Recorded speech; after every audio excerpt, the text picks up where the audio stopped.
6 نوفمبر 1975. في مثل هذا التاريخ حبكت المؤامرة ضد الصحراء الغربية بمسرحية هزلية نصها أكذوبة وأكبر خديعة في التاريخ. جمع لها الحسن الثاني آنذاك كل المرتزقة والجياع، ما إن علم بوشك رحيل الاستعمار الإسباني تحت ضربات البوليساريو، ليجتاح الأراضي الصحراوية الجريحة بقوافل من الجياع والحفاة والعملاء وبقايا الاستعمار الفرنسي في طوابير قوامها 350 ألف شخص أمعنوا في ذبح الصحراويين وتشريدهم وإتلاف مواردهم وقتل مواشيهم في خرق سافر للمواثيق والقرارات الدولية. نحن ما عندنا حقوق، ما عندنا والو.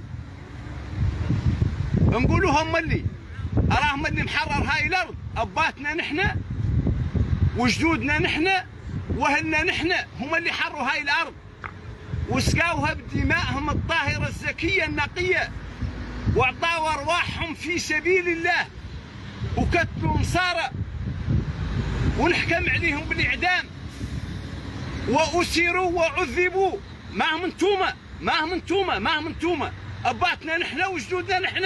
تحية مجد وخلود لشهدائنا الأبرار، تحية مجد لمعتقلين السياسيين وعلى رأسهم مجموعة قديمزيك.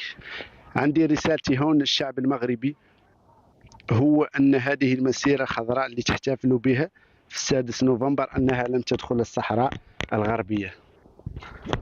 والله ما دخلت الصحراء الغربية، إنما توقفت عند حدود الصحراء الغربية، عند منطقة الطاح التي تبعد شمال مدينة العيون 60 كيلومتر. ما دخلت دورة وما دخلت العيون ولا دخلت البلاية ولا بوجدور ولا الداخلة ولا القويرة أبدا. وتم تنديدها ب3 قرارات من مجلس الأمن الدولي أن هذه المسيرة غير شرعية. ذكرى الاجتياح يستحضر فيها الصحراويون جرائم الاحتلال المغربي التي تشكل وصمة عار على جبينه. استخدم خلالها المخزن قنابل النابالم والفوسفور المحرمين دوليا في أمدريغا، مقالة وتفاريتي بهدف إبادة الشعب الصحراوي. كما يستحضر الصحراويون صور القمع الذي لم يتوقف يوما حتى في وجود الأمم المتحدة وبعثتها المينورسو للاستفتاء في المنطقة.